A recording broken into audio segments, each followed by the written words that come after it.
In the 7th year of my marriage to Lunar, her wealthy first love returned to the country. He had a face that bore a striking resemblance to mine. During a class reunion, he cornered me in the restroom and taunted, "Tell me, does she think of you or me every night?" I couldn't help but react with violence. Lunar, however, yelled at me for him, "Why don't you just go die?" Little did she know, I was indeed dying. At the reunion, Lunar's first love returned. He was now successful and, amidst the flattery of others, approached Lunar, saying, "Long time no see." With just those words, Lunar's eyes welled up with tears. Their classmates chuckled. After all these years, David still only has eyes for Lunar. If Lunar had married David back then, she would be a wealthy lady by now. Why bother with that small company? In my opinion, it's not too late for Lunar to divorce now. The conversation revolved around David and Lunar, and there I sat, Lunar's husband, feeling more like a background prop. I observed David. He had a face that bore a 7-point resemblance to mine. In truth, I always knew I was just a stand-in for Lunar. I had once vowed to spend the rest of my life making Lunar truly love me, but now,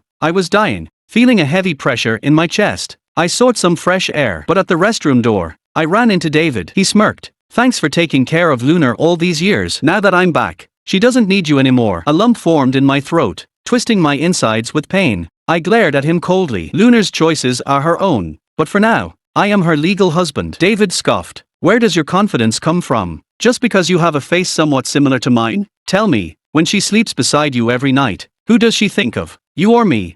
Each word cut deep. I couldn't bear it any longer and landed a punch on his face. But behind me, there was a gasp. "David!" Turning around, I saw Luna rushing over. She helped David up, glaring at me with red eyes. After 7 years of marriage, she had never been so furious. "Tom, have you lost your mind? Who gave you the right to hit someone?" Their classmates gathered around to assist David. When they looked at me, their expressions turned sour. "Luna, your husband is unbelievable. Jealousy is no excuse for violence. Yeah, he lacks self-awareness. If I were him, I'd step aside as soon as the rightful owner returns." Amidst the murmurs, Lunar looked at me coldly. "You've disappointed me greatly." The pain in my chest worsened. Suddenly, I tasted blood in my mouth, but I forced myself to hold back. I turned and walked away. On the steps outside the hotel, I slowly pulled out the medical report from my pocket. "Tom, male, late-stage stomach cancer." The sunlight cast a glare on the thin piece of paper, making it hard to read. Unable to hold back any longer, I spat out a mouthful of blood. 7 years ago, Lunar found me, using the excuse of escaping her family's pressure to marry, saying she wanted to live with me. It was the 3rd year of my secret love for Lunar, so I agreed without hesitation. For 7 years of marriage, we had been respectful to each other, and eventually, we developed feelings. I held onto that icy facade for 7 years, witnessing her defenses gradually crumble. I even came to believe she had truly fallen in love with me. Now it seems, I was just deluding myself. Unknowingly, I drifted off to sleep on the couch. When I woke up, I heard the sound of the door closing. Lunar walked in, and the clock on the wall pointed to 3 in the morning. Seeing me awake, she paused, then took off her coat and hung it in the closet. That coat looked familiar. This afternoon, David was wearing it. Lunar came to the couch, crouched down, and took my hand. "Are you still angry?" I didn't say anything, just withdrew my hand and pushed the prepared divorce agreement towards her. "Take a look at this." Lunar hesitated for 2 seconds, then her face showed a mix of anger at being exposed and some other unspoken concern. "Tom, what do you mean by this? I didn't do anything with him. We just met as old classmates today. Can you stop making a fuss?" She asked 3 questions in a row, each one getting more agitated. I had suppressed my anger all day, but at this moment, it burst out. "What about you? In these 7 years of marriage, am I your husband or a stand-in? When you kiss me, are you thinking of me or David?"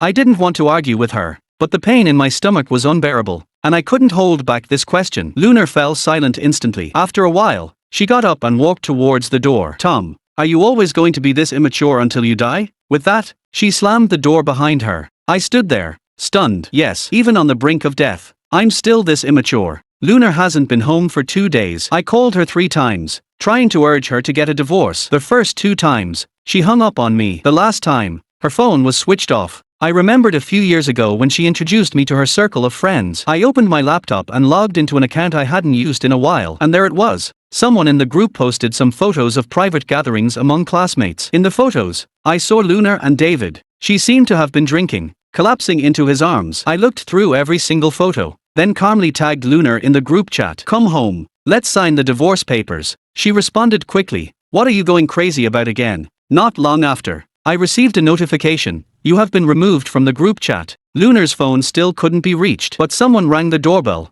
and I pressed against my subtly aching abdomen, walking to the door. Mom, what brings you here?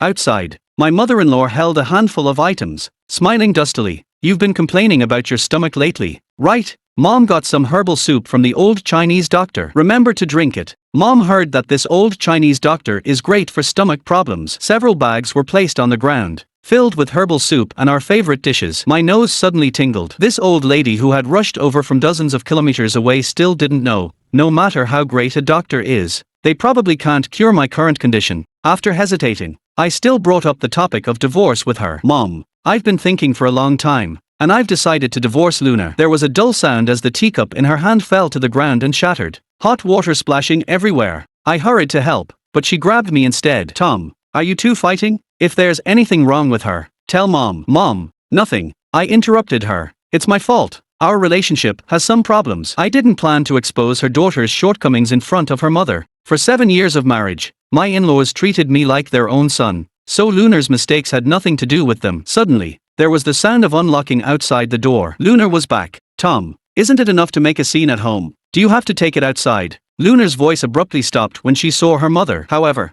her mother had already seen David standing behind her. David didn't seem flustered. Instead, he approached actively. Auntie, do you remember me? I'm David. We had dinner together before I went abroad. My mother-in-law remained silent, her face cold. The atmosphere was awkward. Luna stepped forward to smooth things over, but was stopped by her mother. Luna, Mom wants to ask you, are you divorcing Tom for him? Luna glanced at her. Mom, please don't interfere in these matters. Whether to divorce or not is between me and Tom. Slap. A slap interrupted Luna's words. Confused, my mother-in-law pointed at David, her hands trembling with anger. Do you think he truly loves you? If he did, he wouldn't have left you and gone abroad. Luna was also provoked by the slap. The mother and daughter argued fiercely until I noticed that my mother-in-law's complexion was off. Stop arguing. I went forward to help her. Mom, are you okay?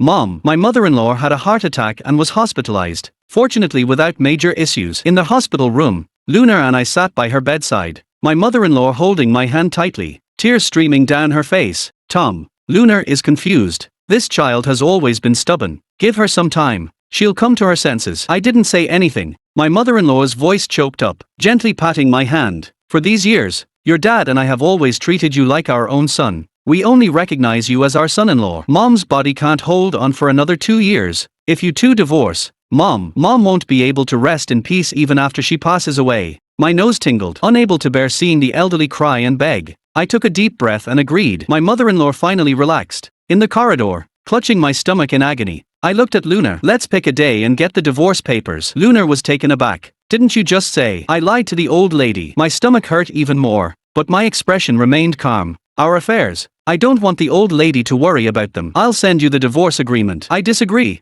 Luna frowned. Tom, stop making trouble, okay? David and I are just classmates. He just returned to the country, and these days our classmates have been organizing gatherings every day. And besides, we agreed to live together from the beginning. Whether David returns to the country or not doesn't affect our marriage. I found it amusing. Just as I was about to speak, I noticed Luna's expression change slightly. Turning around, I saw David walking towards us with gifts in hand. The Luna who just vehemently refused to divorce suddenly fell silent. The intense pain inside almost made me unable to hold on. I had no more strength to argue with them. I glanced at Luna. I'll send you the divorce agreement. With that, I turned and left. This time, Luna didn't refuse anymore. She chose silence beside David. Midnight. In the office with no lights on, Luna fumbled in the dark, searching through the desk drawers, almost turning every single one upside down, and I sat quietly on the small sofa in the corner, watching her. Recently, the company was going to participate in a very important bidding, but since David had just returned to the country and was eager to expand domestic business, he might set his sights on this bidding. Yet Luna still came. She came to help David steal the tender documents from our company. 7 years of marriage, all the camaraderie, were completely extinguished at this moment. In the darkness, I held the tender documents, softly saying, "Are you looking for this?" Luna screamed, almost being scared into weakness. When the lights came on, I saw her face clearly. She looked terrified, her eyes avoiding mine in panic. "Tom," she called me, obviously lacking confidence. Soon, David's figure appeared at the office door. Apparently, he saw the lights on in the office from downstairs. "Luna, I looked at her quietly. If you didn't have the idea to take this tender document, I was still planning to leave a bit of dignity for each other. Luna bit her lip. David just returned to the country. This bidding is very important to him. Isn't it important to my company? Luna couldn't say a word. She knew better than anyone that this bidding was also important to the company. Yet she still chose to help David. As the atmosphere became tense, David stepped in front of Luna. I told her to take it. So what? This company also belongs to Luna. Why shouldn't she take it? Under the bright light, he looked at me, his laughter contemptuous. Tom, as long as I'm back in the country, this bidding is definitely mine, and so is Luna. Knowing he was trying to provoke me, but with the suffocating feeling in my chest surging up, I still threw a punch. Damn you!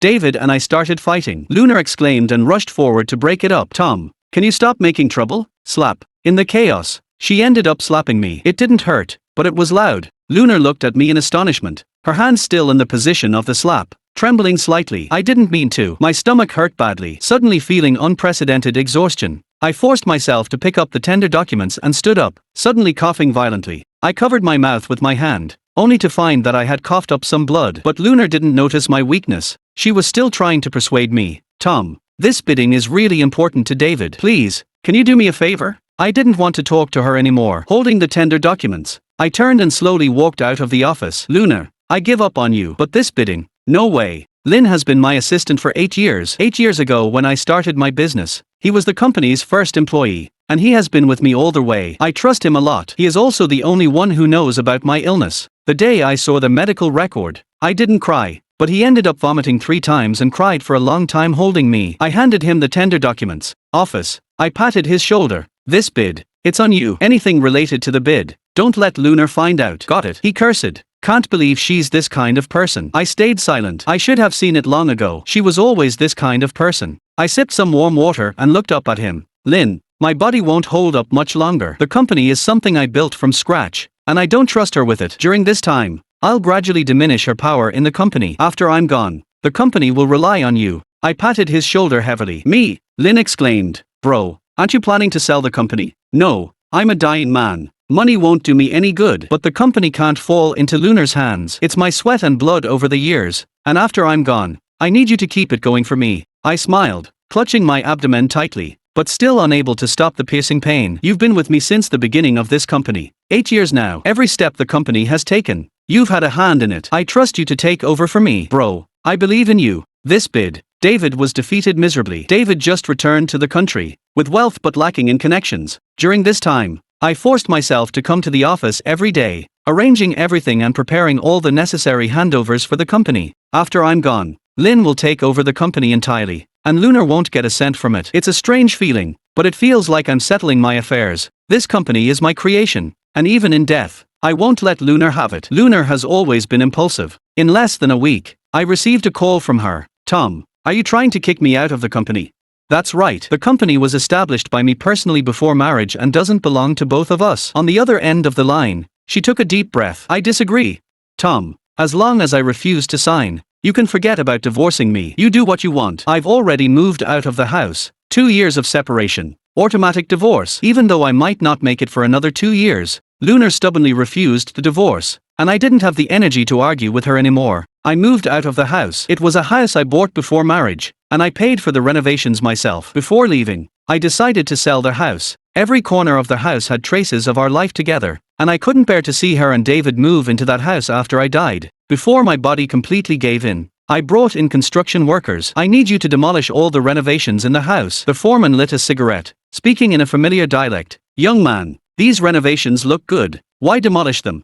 I smiled, lit up a cigarette myself. The smoke filled my lungs, making my chest ache. Don't want to see it anymore. The foreman didn't ask further and got to work. I stood at the door, wearing a mask, watching the dust fill the air in the house, as if those memories that once belonged to us were also being smashed to pieces. It's for the best. Saves me from retracing my steps. The house was reduced to bare walls by me, sold at a low price. I stayed in a hotel for a few days, but couldn't hold on and ended up in the hospital. Lynn often came to see me. Bro, he deftly poured hot water and sat on the chair beside the bed. You know, Luna's attempt to steal the project documents has spread throughout the company. I looked at him, and he hurriedly raised his hands innocently. It wasn't me who said it. The security of our company found out by monitoring. Saying that, he muttered softly, serves her right. On the weekend, Lynn came again. bringing some noodles hand-rolled by his mother. They were chewy, but unfortunately, I couldn't even finish one now. Bro, I've arranged Lunar's people to be dispersed into other departments, and the positions I've arranged for them don't have much power. Now,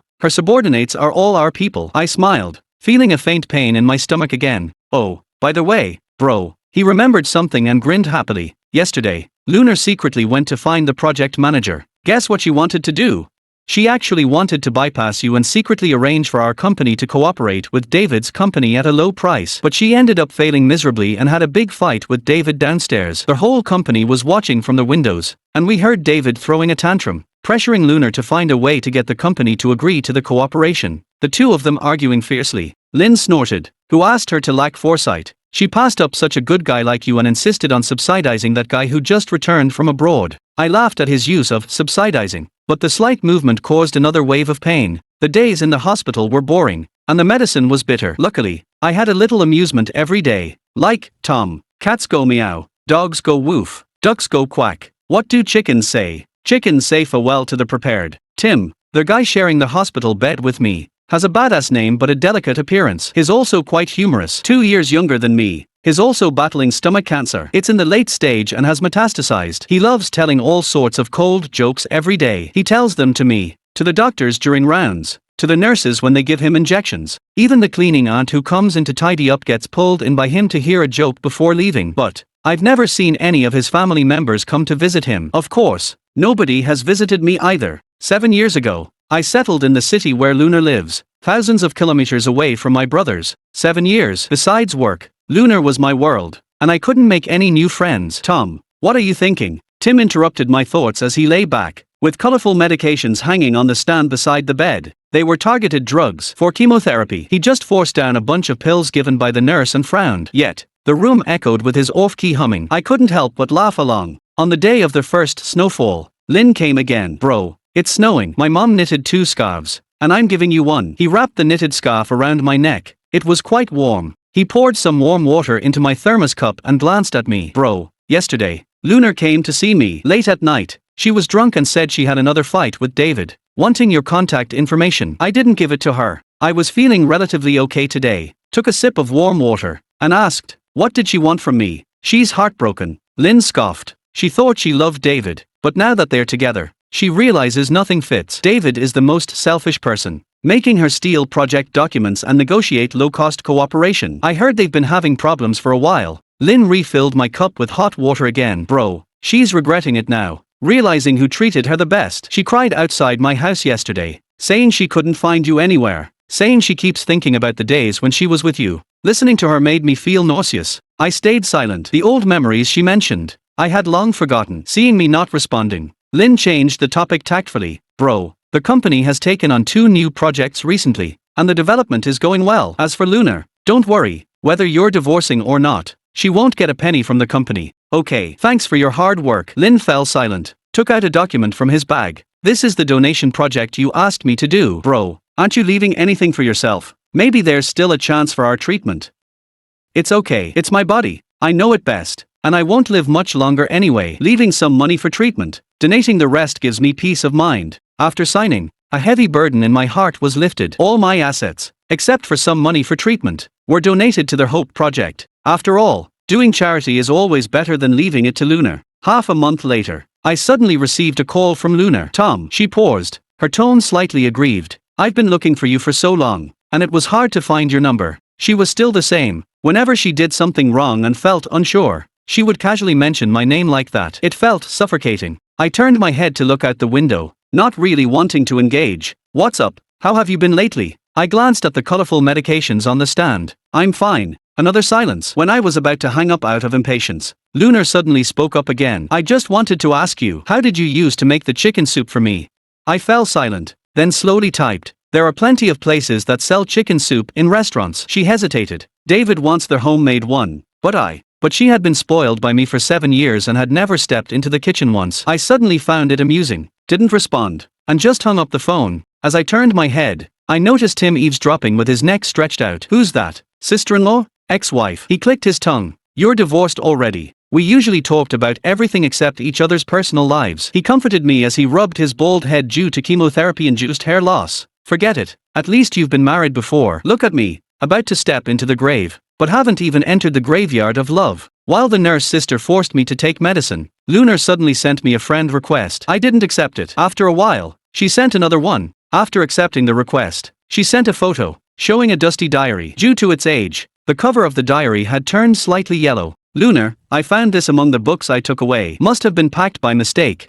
I swallowed those bitter pills. Slowly typed. Please throw it away for me. Thank you. This time, Lunar took a long time to respond. Do you have to be so cold to me, Tom? We're not divorced yet. Do you have to be so harsh? Looking at the 2 lines on the screen, I couldn't help but laugh. So, in the end, did the one who acted the most ruthless turn out to be me? I didn't reply to her again, tucked the phone under my pillow, and closed my eyes to rest. Tim called me from the side. The medicine is bitter. Right, here. I stole some candy from Sister Hua. Hua Jie is one of the nurses responsible for our ward, around the same age as us, with the character Hua in her name, so we jokingly call her Hua Jie. I unwrapped the candy and popped it into my mouth, the sweetness spreading from my tongue. The candy was sweet, but my mouth was too bitter, and the tiny hint of sweetness was quickly overshadowed. My phone kept ringing under the pillow, annoying me, so I had to take it out. It was Lunar again. I'm sorry. I read your diary. I saw the girl you wrote about in the diary seems a bit like me, but it's not exactly me. I've been enduring it for so long, but I still want to ask you, even though you knew about David, did you still marry me, thinking of me as someone's substitute? Lunar's question was funny. I didn't even have the desire to answer. I continued not to respond, and Lunar didn't send any more messages. Actually, the girl written in the diary was her. However, she was naive back then, filled a thick diary from cover to cover without ever writing a name. At that time, she was secretly admired by someone, and when she tried to recall many trivial matters later, she couldn't remember them clearly, so she couldn't match the protagonist in the diary. But I didn't tell her any of this. Tim's condition has improved recently, but as for me, my health has deteriorated further. As winter approaches, sometimes when the window is opened, the cold wind blows into the room. I suddenly have a feeling that I might not make it through this winter. But strangely, I'm not afraid. However, after the 4th treatment, I don't know how, but I suddenly fell into a coma. I couldn't open my eyes, but my consciousness was muddled, and I could faintly hear many voices. The urgent exchanges of medical staff, my phone ringing, and conversation sounds. Tim shouted loudly, Tom's ex-wife. Right, hurry to the hospital. Tom is not doing well. After a while, Lunar's voice sounded harsh. Can't he stop being childish? After making trouble unreasonably, now he's playing the martyr. Why doesn't he just die? So noisy. Am I going to die? Finally going to die. My consciousness gradually dissipated, but I still woke up. People were still in the ward. Everything was white. White walls, white sheets, and Lunar's pale face. Lunar? I frowned and looked. It was indeed her. She sat on the chair beside the bed, tightly holding my hand. Her eyes red. Tom, I thought you were using a martyr's act to force me to divorce you. You got this illness. Why didn't you tell me earlier?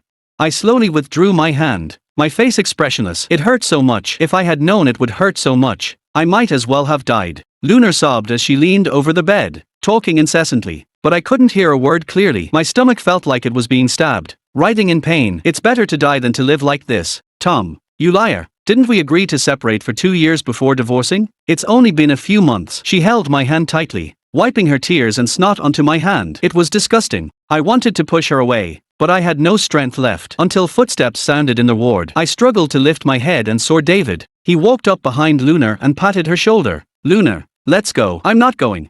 Lunar almost buried her face in my arm. I want to stay here with him. She choked up. Tom is dying. How can I leave him alone? My stomach hurt badly, and my throat hurt too. Actually, I wanted to say, you'd better leave me alone. David's face looked terrible. Lunar, you've been dragging on and refusing to divorce. Okay, I'll give you time. But now, do you want to waste time here in this hospital with him? Yes.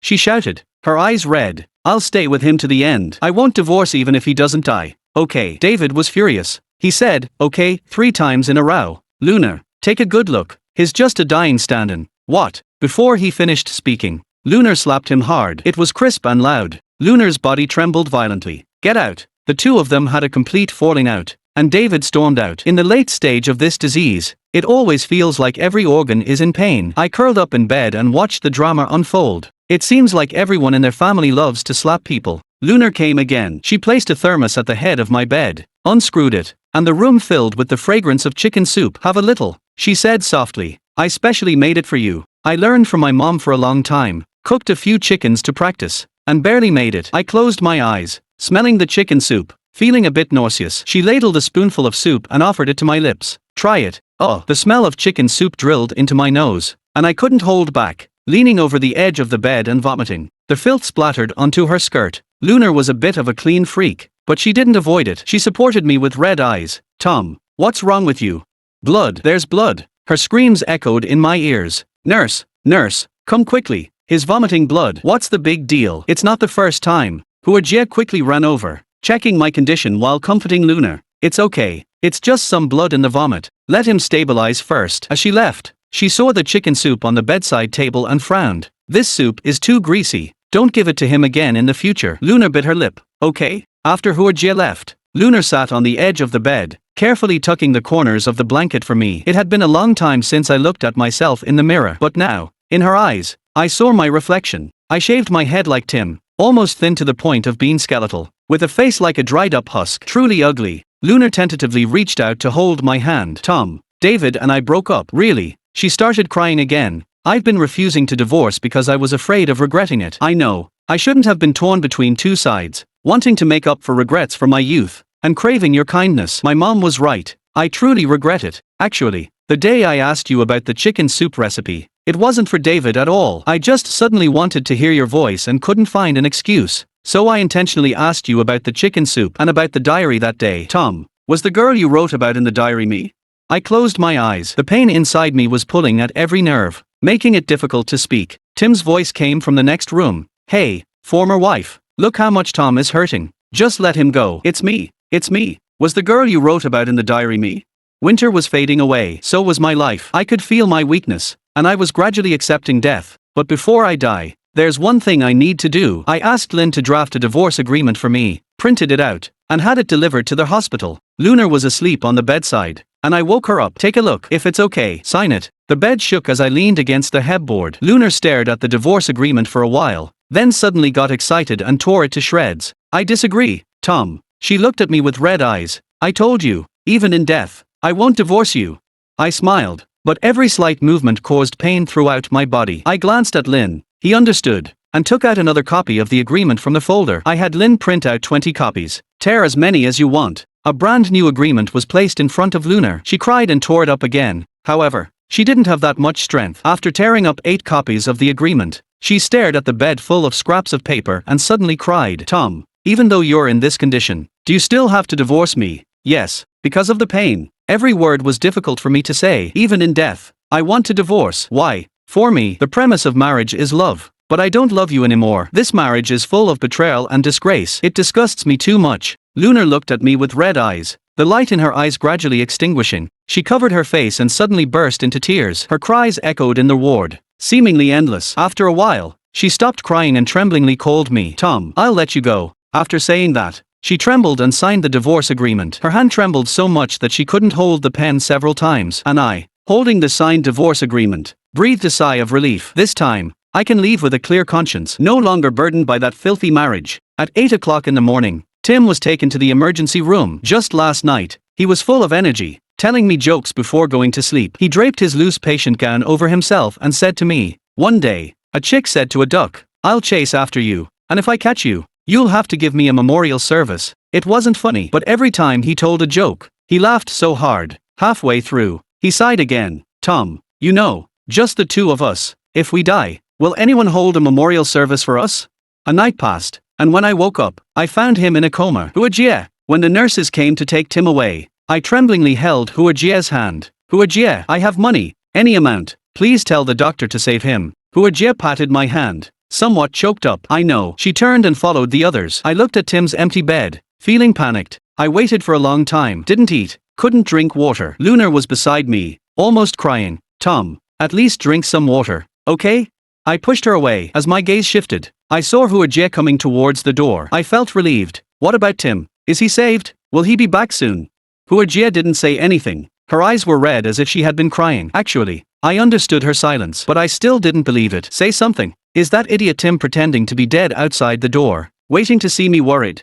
Huajie choked up several times. Tim passed away. All my strength seemed to drain away instantly. I should cry. I stood there for a long time, but then I laughed again. This guy, we promised no one would hold a memorial service for us, so we have to live well. He went first. Tim's death took away my last hope. I lived in this city for 8 years. My parents had been dead for many years. Friends were thousands of miles away. And my lover left me in my most difficult and unbearable days. It was Tim who accompanied me through them. We, as difficult brothers, had no one to take care of us. When we were uncomfortable, we hired caregivers. And when we felt better, we took care of each other. We were not just patients. We were like brothers. Chemotherapy was painful, and the medication was bitter. But the nights in the hospital made us feel even more lonely from the bottom of our hearts. If it weren't for supporting each other, we wouldn't have made it. But now, it's just me. Tim didn't have many belongings, just a few packets of stolen snacks hidden away, and 2 old clothes. I paid for someone to buy him a grave and bury him. But unfortunately, with my current physical condition, I couldn't go to the cemetery, let alone hold a memorial service for him. Among his belongings was a diary. I took the liberty of reading it. Page after page was written in a scroll. It hurts so much. Let me tell myself a joke. Why doesn't Auntie ever sweat? Because Auntie is afraid of leaving Auntie sweat. I regret it too. I haven't even told the girl I secretly love that I like her. Mom, you lied to me. Didn't you say that when the medicine tastes bitter, telling a joke and laughing would make it taste sweet? Why did I tell myself 8 jokes, but the medicine still tastes so bitter? A new guy came into the ward. He's 2 years older than me and got this terrible disease at such a young age. He's really unlucky. But who isn't? Right?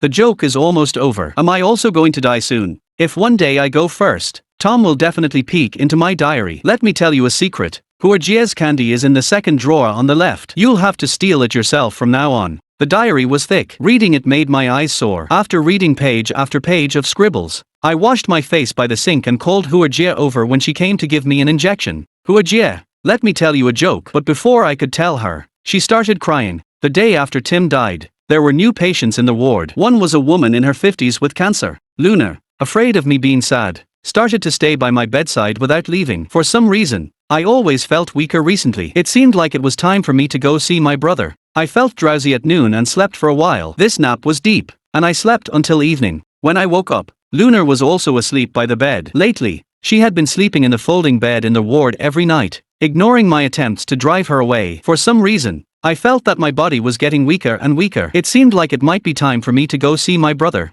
I was exhausted, but I still had to look at my past. I asked Luna for the diary. I want to see it. Luna woke up, startled for a moment, and hurriedly said, "Here, I'll go home to get it." I had no expression. "Thank you." Luna turned and ran out of the ward, seemingly asleep. In less than half an hour, she came back holding a thick diary, panting heavily. Here's the diary." I took it. Holding the diary, I asked the caregiver to help me onto the wheelchair. The wheelchair was electric, and I could operate it myself. Luna didn't know what I was going to do, so she followed me. We went out of the corridor and down the elevator. I wrapped my coat tightly around me and went to the empty space behind the hospital. I placed the diary on the ground and took out a lighter from my coat pocket without hesitation, setting the diary on fire. The flames instantly engulfed the pages. The heavy diary, one page after another, disappeared into the flames. Luna was stunned for a moment, then suddenly screamed and rushed to grab the diary. No, she reached out to take it but was burned by the flames, hastily retracting her hand. "Don't." She took off her coat to put out the fire, but I stopped her. I was weak to the extreme, but I still refused to give in. "Luna, this is my diary." "But," she cried, "this is the only thing you left for me. I know you won't forgive me, but Tom, can't you at least leave me a memory?" I looked at her indifferently. The diary was completely lit now. Watching the diary that carried all my youth turn to ashes, I felt strangely relieved. I smiled and corrected the sentence she had just said. "This diary wasn't written for you. It was written for the old Luna." The old and worn-out diary burned in front of me. I avoided her and struggled to control the wheelchair, heading back to the hospital. When life has to come to an end, being able to cut off all the past and leave with a clear conscience is something I am happy about. Behind me, Luna's cries rang out, full of despair and hopelessness. However, I still couldn't return to the ward. When I reached the lobby, my vision suddenly darkened, and I fell from the wheelchair. There were screams in my ears. It was so noisy, even at the brink of death. Why could I still feel pain? It hurts so much. Should I tell someone a joke? Tim once told me, was it the chick chasing the duck, or the duck chasing the chick? Anyway, whoever catches the other will have a memorial service. It's so cold. Everything was pitch black in front of me, but I seemed to see my parents who I hadn't seen in years. They didn't have white hair or bent backs. They were still the same as when they passed away. "Dad, Mom, your son can't hold on anymore. I'm coming to be with you."